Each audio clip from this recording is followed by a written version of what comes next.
고린도전서는 바울이 정말 잘 알고 있던 고린도 교회 공동체에 보낸 서신입니다. 고린도는 고대의 주요 항구 도시였고 그곳엔 수많은 그리스와 로마 신전이 있었습니다. 또한 거대한 경제 중심지였습니다. 그래서 바울은 전략적으로 이곳을 선교지로 삼았죠. 거기서 1년 반을 보내며 사람들과 교제하고 예수님에 대해 전하는 동안 매우 많은 사람이 예수님의 제자가 되고 교회 공동체가 세워졌습니다. 자세한 이야기는 사도행전 18장에 잘 나와 있습니다. 그 후 바울은 다른 도시들을 다니며 교회를 개척하던 중 고린도 교회가 전혀 예전 같지 않다는 소식을 전해 듣기 시작했습니다. 그래서 온갖 문제로 시달리는 이 교회를 돕기 위해 이 서신을 쓰게 되었습니다. 고린도전서는 5개의 주요 단락과 마지막 인사로 구성되는데 이 5개의 단락은 바울이 다루는 5가지 주요 문제와 짝을 이룹니다. 이 서신은 마치 여러 주제를 다룬 짧은 수필집처럼 읽힙니다. 하지만 모든 부분은 이 핵심 개념들을 통해 하나로 연결되죠. 바울은 각 단락을 이렇게 진행합니다. 먼저 문제가 무엇인지 설명합니다. 그러고 나서 예수님에 대한 기쁜 소식, 즉 복음의 원리를 적용해서 문제의 해결책을 제시합니다. 그들이 말로는 믿는다고 하지만 삶으로 실천하지 못하고 있음을 보여줍니다. 이 서신은 삶의 모든 영역을 복음의 관점으로 생각하는 법을 가르쳐줍니다. 그럼 자세히 들여다보겠습니다. 1장부터 4장은 고린도 교회 안에 발생한 분열의 문제를 다룹니다. 바울이 고린도를 떠난 후 아볼로와 베드로 같은 다른 지도자들이 이 지역을 방문했는데요. 고린도 교인들은 자기들이 좋아하는 지도자를 골라 분파를 지었습니다. 그리고 다른 지도자 또는 교사를 따르는 사람들을 비난하고 무시하기 시작했죠. 바울은 이에 다소 냉소적이고 날카롭게 반응합니다. 여러분, 이게 말이 됩니까? 교회는 인기 투표를 하는 곳이 아닙니다. 교회는 예수님을 중심으로 모인 사람들의 공동체이며 지도자와 교사는 단지 예수님의 일꾼들입니다. 설사 한 지도자를 다른 지도자보다 선호한다고 하더라도 그게 편을 가르고 심지어 서로를 비난할 만한 일은 아닙니다.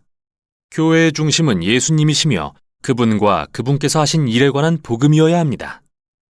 5장부터 7장에서 바울은 성과 관련된 몇 가지 문제를 다룹니다.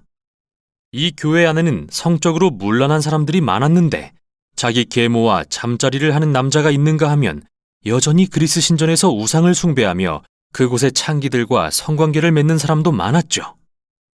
그뿐만 아닙니다. 교인 중에는 이게 전혀 문제되지 않는다고 말하는 사람들이 있었습니다. 우린 그리스도 안에서 자유해. 하나님의 은혜는 끝이 없잖아. 그러니까 괜찮아. 바울은 전혀 괜찮지 않다고 말합니다. 그는 복음에 비추어서 그들이 얼마나 왜곡된 생각을 하고 있는지 보여줍니다. 무엇보다 예수님이 죽으신 이유는 우리의 죄 때문임을 기억하세요. 성적인 잘못으로 깨어진 관계를 포함해서 말입니다. 그리스도인에게 성적 거룩함은 예수님의 사랑과 은혜에 반응하는 중요한 방법의 하나입니다. 또한 바울은 예수님의 몸이 죽음에서 부활하신 것처럼 우리 몸도 부활할 것을 상기시키는데요. 이 말의 의미는 예수님께서 우리 몸을 현재 그리고 미래에도 구속하실 것이므로 몸으로 무엇을 하는지는 중요하다는 것이죠. 매우 중요합니다. 뭐든 내키는 대로 해도 되는 내 소유물이 아닙니다. 바울은 아주 분명히 말합니다.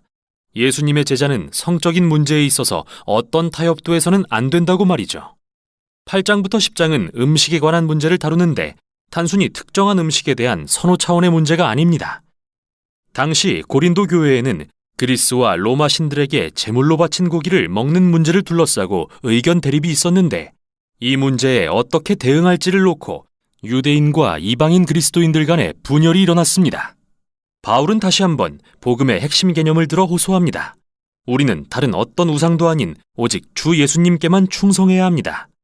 여러분이 우상에게 바친 고기를 먹는 모습을 보고 저거 봐, 그리스도인들은 예수만이 아니라 다른 신들을 숭배해도 괜찮은가 봐 라고 오해할 만한 사람들이 주변에 있다면 바울은 그 고기를 먹지 말라고 권합니다.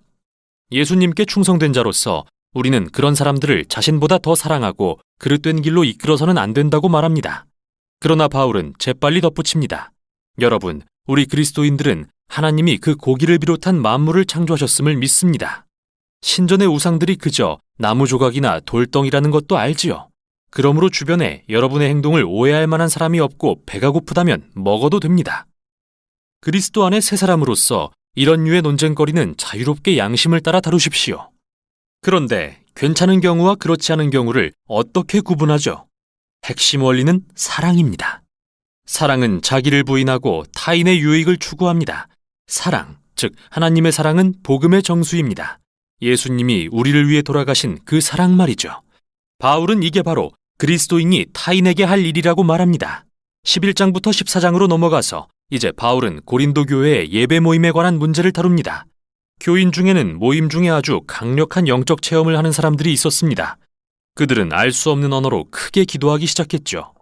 어떤 사람들이 가르침이나 하나님께 받은 말씀을 나누기 시작할 때 자기도 나누고 싶은 말이 있다며 일어나서 그들을 가로막는 사람도 있었습니다. 정말 난리도 아니었죠. 그래서 특히 처음 방문한 사람들은 복음을 듣는 데 집중하기가 어려웠습니다. 이 장들을 통해 바울은 그들이 우선 모임의 목적이 무엇인지 생각하고 어떤 행동이 적절한 것인지 알 수 있도록 도와줍니다. 그는 예배란 하나님의 영이 모두를 통해 일하시는 장소가 되어야 하며 연합된 형태로 이루어져야 한다고 가르칩니다. 그는 교회를 사람의 몸에 빗대는 아주 멋진 비유를 듭니다. 몸은 하나이지만 각기 다른 지체로 이루어집니다. 모든 지체는 각기 독특하고 중요한 역할을 맡습니다. 그는 성령이 온갖 다양한 사람들을 통해 하시는 일들을 하나하나 늘어놓는데요. 이 모든 게 결국 교회를 세우기 위한 것이라고 말합니다.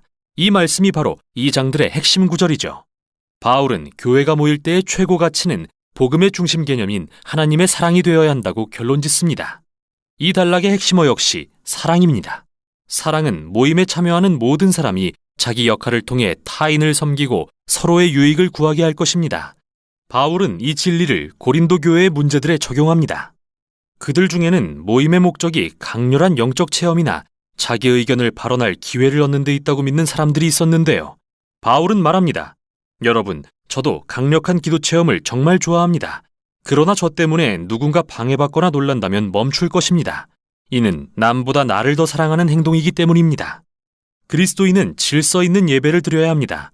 모두가 배우고 찬양하고 경배하며 하나님이 하시는 말씀을 듣도록 말이죠. 마지막으로 바울은 예수님의 부활과 그분을 따르는 자들에게 주어진 미래의 소망에 대해 다룹니다. 고린도 교회에는 부활이 터무니없는 생각이며 그리스도인이 되는 것과 무관하다고 주장하는 사람들이 있었는데요.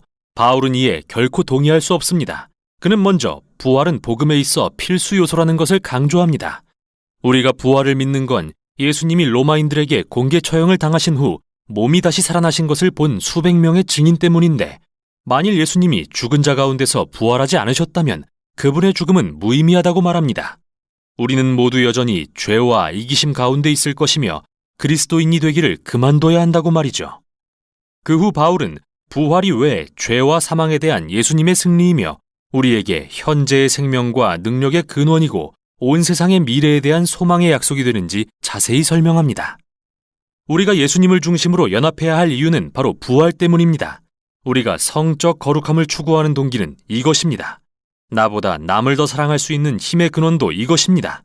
그리고 궁극적으로 부활은 사망에 대한 승리의 소망입니다. 바울은 그래서 우리가 예수님이 죽음에서 부활하심을 믿는다는 말로 서신을 끝맺습니다. 복음은 그저 도덕적 충고나 개인을 위한 영적 처방전이 아닙니다. 복음은 완전히 새로운 현실의 문을 여신 예수님에 대한 선포입니다. 이렇듯 고린도전서는 우리에게 삶의 모든 영역을 복음의 관점으로 바라보는 법을 전해줍니다.